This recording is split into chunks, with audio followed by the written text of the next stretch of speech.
Dans cette vidéo, nous allons préparer ensemble le mois de novembre en trading. Nous allons voir comment démarrer le challenge The Leap qui aura lieu en novembre, les élections présidentielles américaines, la dette de la France qui est en train de nettement augmenter. Prenez de quoi noter et on est parti. On commence directement par la présentation du nouveau challenge The Leap. Donc 25 000 $ de prix en espèces et des extensions d'abonnement sont à gagner. Donc qu'est-ce que c'est? C'est simplement un challenge fait sur le paper trading. C'est-à-dire tu n'as pas besoin d'investir d'argent, tu n'as pas besoin de sortir 1 € de ta poche, mais tu peux gagner jusqu'à les 3 000 € si tu arrives premier. Alors, trader du 1er novembre au 30 novembre pour essayer donc de décrocher un prix. Donc, classez-vous dans les 250 premiers pour gagner quelque chose. Plus tu vas te rapprocher de la première place, plus tu vas gagner de gains. Et je pense qu'encore une fois, comme j'ai dit précédemment, c'est 3 000 $ pour la première personne. Les détails précis, donc argent virtuel, au début du concours, vous et les autres participants disposerez de 250 000 $ sur votre compte Paper Trading, spécial pour le concours The Leap. Donc très facile à configurer et en plus pour cette édition, c'est plus simple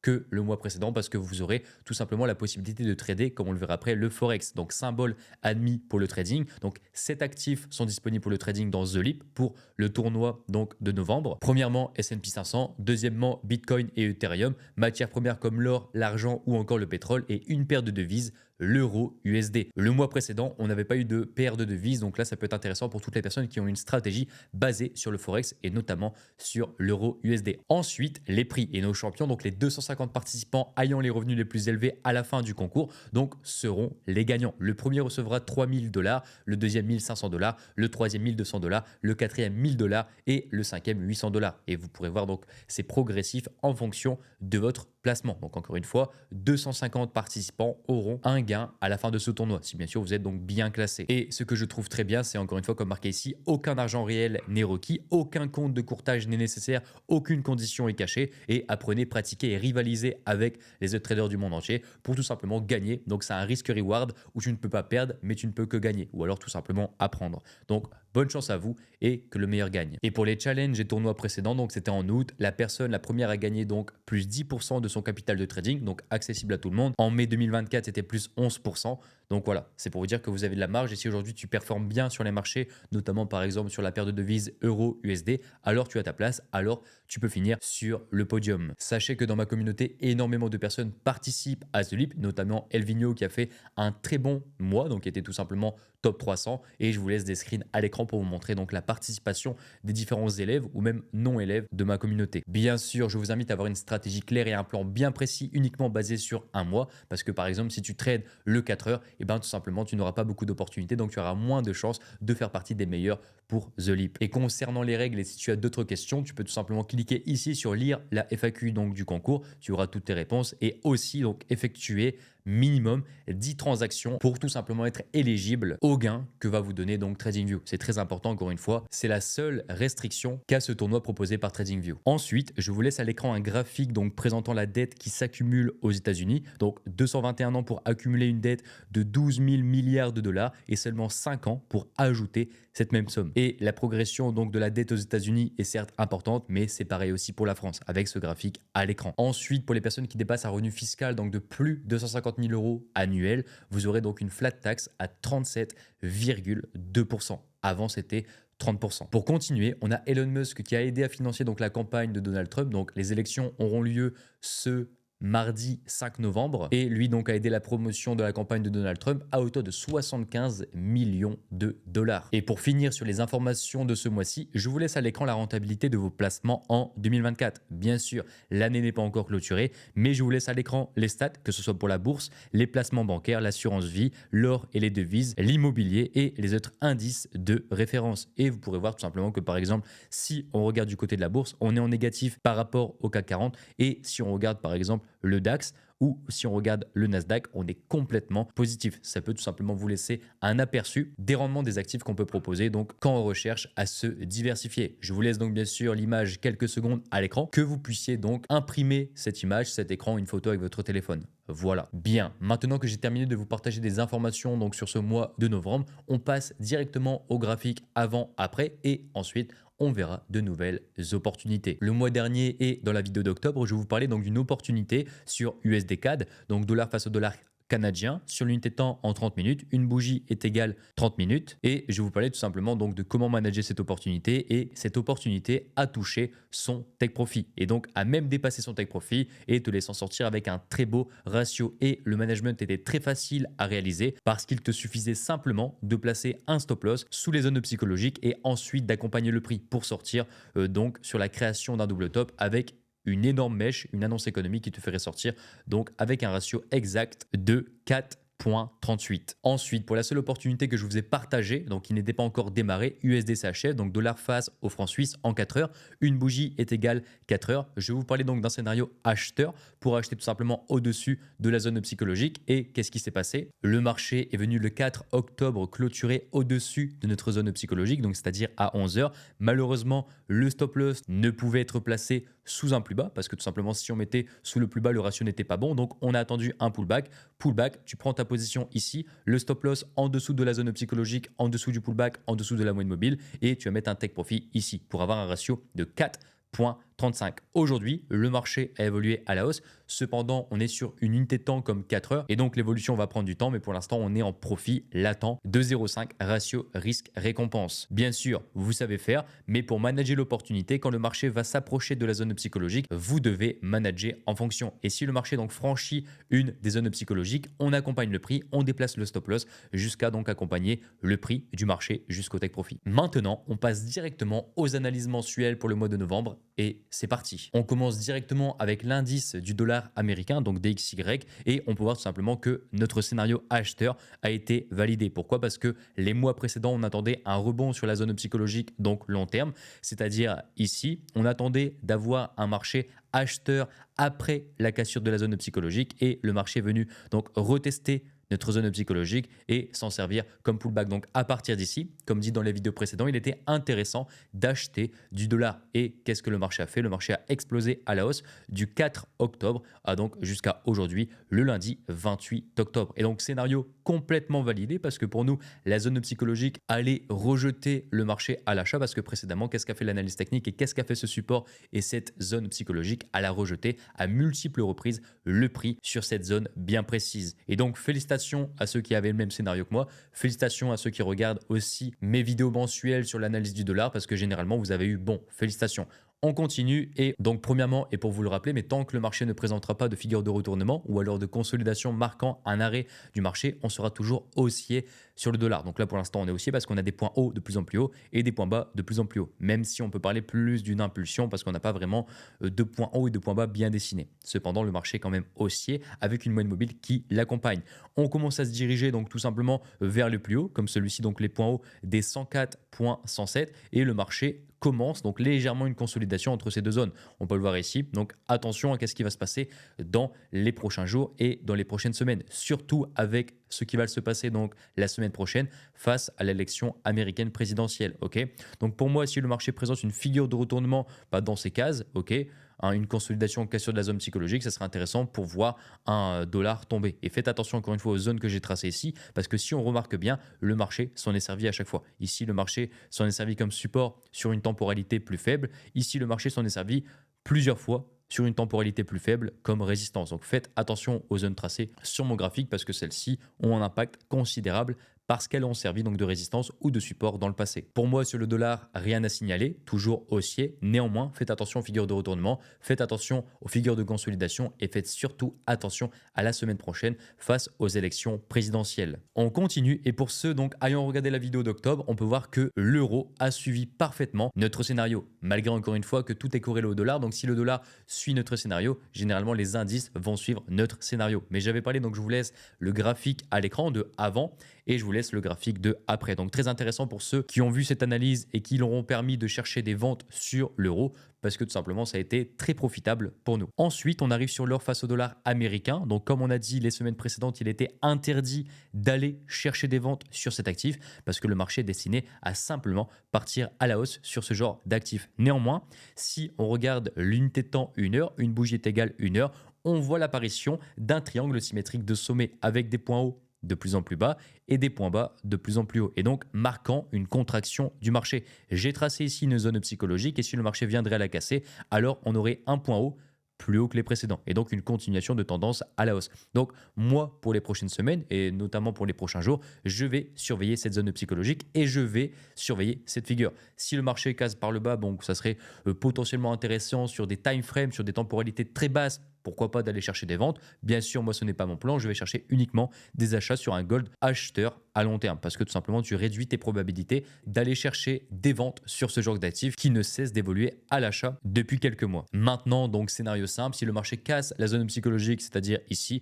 le marché donc continuera sa tendance haussière. Ici, on avait une cassure de range en mars 2024 et ici, tout simplement des points hauts de plus en plus hauts. Le marché qui reteste légèrement la résistance oblique et s'en sert comme pullback pour aller chercher tout simplement une impulsion haussière. Rien à signaler.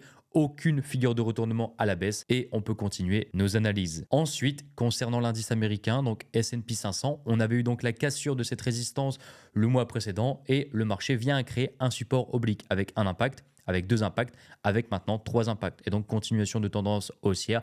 Personnellement, je chercherai toujours donc des achats, que ce soit pour du trading court terme ou que ce soit pour de l'investissement long terme sur ce genre d'indice. Bien sûr, quand je parle de l'indice, je parle des actions que propose cet indice, mais généralement reflète aussi la santé américaine. Cet indice qui est le S&P 500. Je ne vais pas trop m'éterniser dessus parce que bon, le graphique parle de lui-même, c'est acheteur et chercher à le vendre ou chercher à faire d'autres analyses serait simplement de la suranalyse et donc contre-productif pour un trading professionnel. Bien, ça fait plusieurs mois qu'on attend la cassure du Bitcoin, ça fait plusieurs mois qu'on attend la cassure de la consolidation de cet actif qui range depuis mars 2024 et on arrive sur un point intéressant techniquement parlant. Pourquoi? Parce que le marché ici est venu toucher la moyenne mobile s'en servant tout simplement comme support. Ensuite, on a eu la cassure de cette résistance oblique qui marque des points hauts ici de plus en plus bas et donc le marché vient de présenter un premier point haut plus haut que le précédent. Moi, personnellement, ma confirmation que j'attends, c'est par rapport ici à la zone psychologique. Donc déjà, le scénario est validé à 75%. Pour avoir le restant, j'attends une belle bougie haussière. Si par exemple, le marché vient à me présenter une bougie comme celle-ci, alors je serai acheteur à long terme sur le Bitcoin. Et pourquoi pas, on verrait le début du bull run que tout le monde attend depuis début 2024. Alors oui, bien sûr, attention au range qu'on voit ici sur du weekly. Une bougie est égale une semaine, mais si le marché casse cette résistance, donc les 71 600, qui se trouve tout simplement donc ici, je vais vous le schématiser comme j'ai marqué. Pour moi, cette ligne marquera le top départ donc de la tendance haussière, la reprise de la tendance haussière sur le Bitcoin. Mais avant ça, si le marché ne clôture pas avec une belle bougie montrant qu'il y a plus d'acheteurs que de vendeurs au-dessus de cette zone, alors je ne serai pas acheteur. Si le marché ici vient à consolider, je ne serai pas acheteur. Et si le marché par exemple consolide et casse au-dessus avec une belle bougie, là oui, je serai acheteur sur le long terme sur l'actif Bitcoin USDT. Bien sûr, ce graphique et cette analyse et cette pensée reflètent uniquement ma vision et ma stratégie de trading.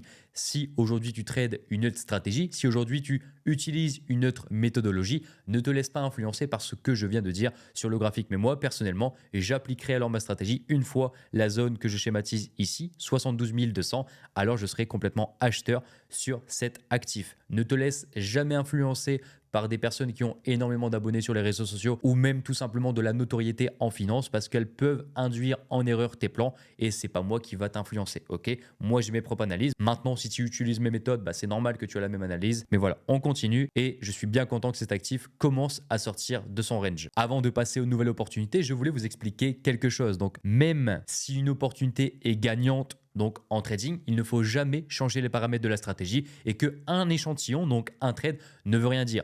Pourquoi? Je vais vous expliquer. Ici, c'était une opportunité donc sur USD NOK en 1 heure. Une bougie est égale 1 heure. On avait bien une tendance baissière, on avait bien une figure de retournement, une consolidation de retournement. Et ici, on pouvait prendre une position donc à la belle bougie. Donc, on voit une très belle clôture, donc un beau signe achat. On place le stop loss en dessous du point bas. Donc, je vais schématiser ici. Donc, on respecte la stratégie. On place le take profit ici. Mais par contre, là, on ne respecte pas la stratégie. Pourquoi? Parce que le ratio annoncé est de 1,6. Cependant, la stratégie demande au minimum 2,5. Donc, je sais, pas mal de débutants vont se dire, est-ce que je devrais réduire le ratio risque-récompense de la stratégie pour me permettre d'avoir plus d'opportunités, pour en sélectionner plus? Et sur les 2-3 opportunités que j'ai prises, avec un ratio de 1,6, avec un ratio de 2, elles sont passées. Mais comprenez que si peu d'échantillons et si peu de trades ne doit pas provoquer un changement de stratégie. Ça serait tout simplement une grossière erreur pour votre rentabilité à long terme. Votre stratégie, normalement, a été backtestée sur des milliers de trades. Et donc, 1, 2, 3, 4, 5, 6, 7 trades n'a aucune influence sur les paramètres de la stratégie. Et surtout, ne pas changer parce que tu t'es dit « Ah ouais, mais là, j'aurais fait un take profit en te basant uniquement sur un trade alors que ta stratégie a été démontrée sur des milliers de trades. » Ensuite, nouveau conseil technique concernant la double structure. Si aujourd'hui, tu places une zone psychologique avec une alerte et tu attends que cette alerte, par exemple, que tu as tracée ici, se déclenche, et si le marché donc la déclenche, tu prends position, tu mets un stop loss intéressant, tu mets un take profit ici. Vous connaissez donc le scénario, mais imaginons que cette zone psychologique ne vient à jamais de casser. Qu'est-ce que tu peux faire? Et je l'ai marqué ici, donc expliquer que si une zone n'est pas cassée et que le marché prolonge sa tendance, il est possible de transformer une zone d'action en zone dangereuse. Quand je parle bien sûr de zone d'action, je parle de la zone où tu vas prendre position. Si aujourd'hui donc le marché aurait cassé ici, ça devient ta zone d'action. Mais comme le marché n'a pas cassé, ça reste juste une zone intéressante à surveiller, mais c'est pas une zone d'action. Et donc pourquoi je marque prolonge sa tendance? Parce que le marché n'a pas encore invalidé notre scénario. Notre scénario réside sur la tendance baissière. Donc le marché peut très bien continuer sa tendance baissière, par exemple aller chercher une nouvelle fois la résistance, continuer à faire des points hauts de plus en plus bas, des points bas de plus en plus bas, et ici par exemple commencer une consolidation, ok, commencer une consolidation, aller chercher donc une nouvelle zone psychologique de cette façon et en faire une nouvelle zone d'action, votre nouvelle zone d'action. Et celle-ci, en fait, l'ancienne zone d'action qui n'a pas été complétée, on s'en servira donc comme zone psychologique dangereuse, là où le marché aura de fortes chances de venir rebondir, parce que le marché s'en est servi à multiples reprises comme résistance ou alors comme support. Ok, donc sachez qu'une opportunité qui ne casse pas sa zone psychologique peut être étendue si bien sûr la tendance vient être respectée. Comme j'ai dit ici, on a une résistance, donc on pourrait tirer cette résistance comme ceci et le marché présenterait donc un scénario valide. Ça c'est très intéressant. Tu peux transformer une zone d'action qui n'a pas été cassée en zone psychologique et laisser le marché continuer sa tendance pour ensuite attendre une nouvelle zone d'action. Si bien sûr le marché ne te propose jamais de nouvelle zone d'action, alors oui, ton trade sera tout simplement donc invalidé. On passe maintenant à deux opportunités en construction. En construction, j'appelle ça donc tout simplement, je le mets ici dans la liste. Pour ceux qui n'ont pas vu donc la vidéo sur le swing trading intégral, n'hésitez pas à aller la voir. J'explique comment fonctionne, on va dire la section construction, la section surveillance, la section en cours et la section clôture. Donc NZD-CAD en construction, pourquoi? Parce que les deux structures ne sont pas encore visibles. Les deux structures ne sont pas encore créées et donc on a une seule structure, une tendance baissière avec ici donc des points hauts de plus en plus bas, comme on peut voir schématisé ici, ou encore des points bas de plus en plus bas. Mais on n'a pas encore de deuxième structure. C'est pourquoi je l'ai mis en construction, parce que le marché n'a pas encore créé la structure que j'attends. Tendance baissière, consolidation, figure de retournement, et je l'ai schématisé ici. Ok, c'est quelque chose que j'attendais. Bien sûr, j'ai fait le scénario donc ce matin, et le marché a déjà évolué. Mais par exemple, on peut prendre aussi en compte cette facette-là. Si le marché vient rebondir sur la résistance, commence à consolider et par exemple créer une nouvelle zone, tu peux donc schématiser une zone psychologique ou tout simplement descendre celle-ci si tu as plusieurs impacts et cette fois-ci donc déplacer ton NZD-CAD, donc dollar néo-zélandais face au dollar canadien en surveillance. Ok, les structures qui ne sont pas encore complètes, tu les laisses en construction et les structures complètes, tu vas les laisser tout simplement en surveillance. Donc bien sûr, un conseil aussi à donner, si le marché ne t'a pas encore présenté des deux structures, passe le moins de temps possible à réaliser ton analyse. Là, c'était parce que c'était une vidéo. Là, c'était parce que ça devait être propre parce que vous allez voir mon écran. Mais sinon, généralement, je trace juste une droite. Je trace un petit, on va dire, gribouillis, un petit schéma sur ce que j'attends. Et j'attends. Je place une alerte. Je reviens dans les jours qui viennent. Si c'est intéressant, je le passe en surveillance. Et si pas intéressant, je le remets donc ici. Donc, si c'est NZD-CAD, donc dans la devise dollar néo-zélandais. Ok, tu dois passer le moins de temps possible sur tes graphiques. Et plus tu vas passer de temps, plus tu donneras d'émotion au marché. Et donc, n'oublie pas d'introduire dans ton trading des petits tips qui te permettent de passer le moins de temps sur tes graphiques. On continue et on arrive sur Euro-USD, qui est la première opportunité que je vais vous présenter aujourd'hui. Donc, Euro-USD, l'euro face au dollar américain en 1 heure. Toutes les bougies qu'on voit ici sur les graphiques se créent en 1 heure. Jusqu'à là, je ne perds personne. Tendance baissière avec des points hauts de plus en plus bas, schématisé par cette ligne de tendance, donc résistance, avec plus de 5, 6, 7 impacts. Vraiment, on voit énormément d'impacts et aussi qui accompagne la moyenne mobile qu'on voit ici. Donc, très beau mouvement baissier. On voit aussi les points bas, donc schématisés par les petites flèches, que ce soit vert ou que ce soit rouge, en fonction bien sûr du haut ou du bas. Et vient la deuxième structure. Ici, on voit l'apparition donc d'une zone psychologique avec un impact, deux impacts et ici on a un impact en tant que support. Moi, mon scénario pour cette opportunité, donc j'en ai plusieurs, soit la cassure ici, prise de position, mais si on a ce genre de scénario, on ne pourrait pas placer un stop loss intéressant. Pourquoi? Parce que si je prends mon position longue, je le place ici, je mets mon stop loss en dessous du point bas et je place mon TP ici, on a un ratio de 1.9. N'oubliez pas que la stratégie c'est au minimum 2.5 et donc comment faire si ce scénario est invalide? C'est très simple. Soit tu attends que le marché crée un nouveau plus bas, donc par exemple, le marché revient chercher la zone psychologique, crée un nouveau plus bas et clôture. Là, tu pourrais avoir donc une prise de position ici et un stop loss de cette manière. Et là, tu aurais un ratio de 3,41. Tu risques 1 pour aller chercher 3,41 de ton ratio risque-récompense. Ok, bien sûr, en fonction du pourcentage que tu risques, ça peut être multiplié ou alors divisé. Je vais vous tracer donc tous les scénarios attendus, mais généralement, c'est des scénarios qui vont offrir un très bon ratio risque-récompense. Celui-ci, donc la cassure ici, ne t'offre pas un bon ratio parce que le stop loss sera forcément trop. Tu dois attendre un plus bas ou alors une consolidation. Donc, premièrement, on va avoir la consolidation, donc le plus facile. Consolidation sur la zone psychologique, cassure. Tu traces un support, tu mets le stop loss en dessous du support, tu prends position ici et tu mets le TP ici. Tu as un très bon ratio. Ensuite, tu as le pullback. Donc, par exemple, le marché vient faire un pullback ici, tu prends position, tu mets un stop loss en dessous du pullback et tu mets un take profit ici. Ensuite, tu as le pullback, mais on va dire plus bas. Si le marché vient toucher la zone psychologique, repartir ici et clôture, tu peux mettre un stop loss ici, comme on a vu précédemment sur l'exemple que j'ai montré avec l'outil position longue, et ton TP ici. Et on avait vu que tu pouvais avoir un ratio de 3,4, donc ratio très intéressant. Tu dois toujours attendre un point bas pour placer ton stop loss. Et pour ceux qui n'ont pas vu la vidéo sur le momentum que j'ai sorti donc ce mois-ci, elle est très intéressante et tu comprendras pourquoi tu dois placer tes stop loss ici et pas dans le vide. Ok. Et en plus de ça, si le marché suit ce scénario, on aura tout simplement une moyenne mobile de cette façon et donc tu placeras ton stop loss en dessous de la moyenne mobile, en dessous du point bas, en dessous de la zone psychologique. Bien sûr, je ne cesse de vous le rappeler, mais la semaine prochaine, c'est les élections présidentielles américaines et donc c'est une opportunité basée sur le dollar. Restez attentifs, voyez en fonction de votre risque. Si par exemple tu te dis ok, cette semaine je vais diviser un peu mon risque parce que j'ai peur que l'annonce économique, j'ai peur que tout simplement les élections prennent trop le dessus sur les mouvements du prix, ça peut être intéressant. En fonction de ton plan, si tu ne veux rien changer, tu changes rien, c'est toi qui vois. Maintenant, la première zone psychologique ici marque un premier impact, marque un deuxième impact et un troisième impact. Un en tant que support, deux en tant que résistance. Ici, la zone psychologique est schématisée par un impact, deux impacts, trois impacts en tant que résistance et plusieurs impacts ici violents en tant que support. Donc la zone est légitime et la zone doit être surveillée. Et n'oubliez pas pour les débutants qui vont regarder cette vidéo, si le marché vient présenter une figure de retournement, donc double top, épaule, tête, épaule, tu dois pouvoir manager autour de cette zone psychologique pour sécuriser un maximum ton profit. Et aussi, tu vas te servir de ces zones pour quand le marché les dépasse, généralement déplacer ton stop loss en dessous de celle-ci. Ok, le marché s'en sert souvent comme support.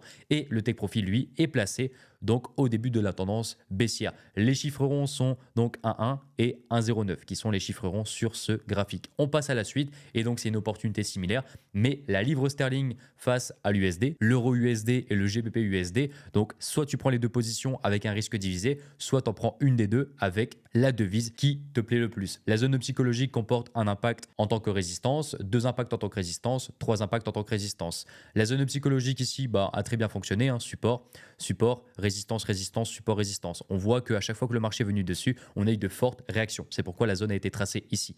Zone psychologique, celle-ci c'est la plus puissante, on va dire, parce qu'elle est corrélée directement avec un chiffre rond, le prix des 1,31 et on peut voir un impact résistance de 3, 4, 5. Enfin, c'est vraiment une zone qui a vraiment été travaillée. Et le take profit donc en haut de la tendance baissière. Tendance baissière, figure qui est en train de se créer. Là actuellement, est-ce qu'on a un beau ratio? Je suis pas sûr. Si le marché par exemple clôture ici, n'oubliez pas la cassure du chiffre rond. On a un chiffre rond placé sur les 1,3 et donc tu dois attendre la cassure de ce chiffre rond. Ne jamais te positionner en dessous ou sur un chiffre rond quand tu vas chercher tout simplement un achat. Si par exemple le marché ici clôture et que tu as placé un stop loss ici, c'est pareil. Est-ce que tu as un bon ratio? La réponse est non. Tu as 2,14. Donc tu dois attendre la création d'un nouveau plus bas. Les scénarios sont encore les mêmes. Comme ceci, stop loss ici, ça peut être une consolidation ou même l'inverse, ça peut être une consolidation au-dessus. Consolidation comme celle-ci, cassure du chiffre rond, tu mets un stop loss parce que maintenant le marché a présenté un nouveau support de consolidation, prise de position ici, TP. Et voilà, tu peux prendre position avec un ratio risque-récompense qui donc correspond à la stratégie. On arrive maintenant sur le dollar australien face au dollar néo-zélandais en 3 heures. Une bougie sur votre graphique correspond à 3 heures. Et donc, on a une première tendance haussière avec des points hauts de plus en plus hauts, des points bas de plus en plus bas. Très intéressant. Zone psychologique qui commence à être créée ici avec un impact, 2, 3, 4 impacts. Nous, on va attendre une cassure de cette zone psychologique et aussi du chiffre rond. Le chiffre qui ici est placé sur les 1,1. Deuxième chiffre rond, 1,09 et ici troisième chiffre rond 1,08. Le take profit est placé donc juste au-dessus du chiffre rond. Donc si le marché vient rebondir ici et commence à consolider, tu sais pertinemment qu'il y a pas mal d'intervenants qui sont en train de clôturer leur position. La dernière zone psychologique est placée ici parce qu'il y a pas mal de rejets. support, support, support, résistance, ok. Et la deuxième, c'est pareil. En fait, c'était pour quadriller la consolidation qu'il y a eu ici. Donc la résistance avec un impact de 3, 4, 5, 6, 7 impacts, ok. Et un impact en plus en tant que support. Donc deux zones vraiment pertinentes à surveiller si le marché vient à rebondir dessus. Et pour la prise de position, c'est un peu la même chose, mais si le marché vient clôturer directement en dessous de la zone psychologique, ben tu te doutes, mais tu n'auras pas un bon ratio parce que tu vas devoir placer donc ton outil position short au-dessus donc du point haut. Donc c'est-à-dire ici, le TP tu le mets sur le take profit est un ratio de 1,8. Donc qu'est-ce que tu dois faire? Tu t'en souviens maintenant, tu commences à assimiler, tu vas attendre un nouveau. Donc c'est-à-dire un nouveau plus haut comme ceci. Ça peut être intéressant. Par exemple, si tu prends position ici et que tu mets le stop loss au-dessus du point haut, et tu pourrais même tracer par exemple une zone de cette façon et tu vas placer, donc on peut voir que ça a été servi en tant que support, tu vas placer ton stop loss au-dessus et tu auras un ratio de 2,88. Encore une fois, choisis toujours un stop loss rationnel par rapport à ton analyse technique. Si aujourd'hui tu utilises 100% l'analyse technique et que tu places un stop loss dans le vide, c'est-à-dire qu'il ne respecte pas la théorie de dos et surtout le momentum acheteur ou vendeur, alors tu fais une grosse bêtise. Souviens-toi de ça et n'oublie pas de regarder la vidéo sur le momentum qui va te faire comprendre pourquoi il est vital de placer un stop loss de cette manière et pas un stop loss pour avoir le meilleur ratio risque-récompense. Ok, il serait tout simplement une très grosse erreur technique de la stratégie de prendre position ici et de placer un stop loss de cette manière. Ok, tu aurais certes un ratio de 5, mais tu n'aurais pas les probabilités si le marché vient à créer un nouveau point haut parce que le marché pourrait aller chercher ici et repartir parce que le point haut est ici. Et tant que tu as des points hauts de plus en plus bas, tu es face à une tendance, face à un mouvement baissier. Et donc, ça n'invaliderait pas la tendance et la direction que tu cherches à aller voir sur les marchés. Dernière opportunité, donc le gold face au dollar américain. Ça, c'est pour les personnes, c'est la seule opportunité que je trouve moyenne parce qu'encore une fois, je préfère aller chercher des positions acheteuses sur le gold. Néanmoins, pour ceux qui ont des scénarios vendeurs sur le gold, ça peut être intéressant. Moi, je vais vous la présenter personnellement, je ne vais pas la prendre. Je prends uniquement les opportunités sur le gold qui sont à l'achat. C'est préférable, on va dire, actuellement depuis la cassure du range long terme. Si le marché vient casser la zone psychologique, encore une fois, c'est la même chose. Si le marché casse ici, tu prends position, tu vas chercher un stop loss au-dessus du point haut. Si le ratio n'est pas bon, tu attends un pullback, tu attends une consolidation, comme les opportunités précédentes. Ok, le TP, lui, est placé au début de la tendance haussière. Donc, on peut voir qu'on avait une consolidation ici. Consolidation depuis 8 octobre jusqu'au 10 octobre, qui marque donc l'endroit où tu vas placer ton take profit. Les deux zones psychologiques sont placées sur la consolidation. Donc ici, la seule consolidation, parce qu'ici, on n'a pas vraiment de point haut et de point bas bien dessinés. Donc on place nos deux zones psychologiques ici. On a la création et l'apparition donc de deux chiffres ronds. On a ici donc les 2600 et on a ici les 2700 qui seront à prendre en compte. Bien sûr, le deuxième chiffre rond est placé sous le take profit, donc pas pertinent. Par contre, le premier, 2700, si tu vas chercher une vente sur cet actif, alors ça peut être intéressant à surveiller, surtout si le marché vient à le chercher et vient présenter par exemple que ce soit une consolidation ou une figure de retournement. Fais attention à ça. Voilà, j'en ai terminé avec les opportunités pour le mois de novembre. J'espère que ce format vous plaît. N'hésitez pas à mettre en commentaire quels sont les axes d'amélioration pour ce genre de vidéo. Le but est que cette série donc perdure dans le temps, mais le but est aussi de l'améliorer avec vos retours. N'hésitez pas à commenter sur vos avis par rapport aux analyses que j'ai pu faire donc devant vous et n'hésitez pas aussi à mettre un like. N'hésitez pas à commenter avec votre avis sur la vidéo les points d'amélioration. Je vous souhaite à tous bon trading, prenez soin de vos proches et je vous dis ciao.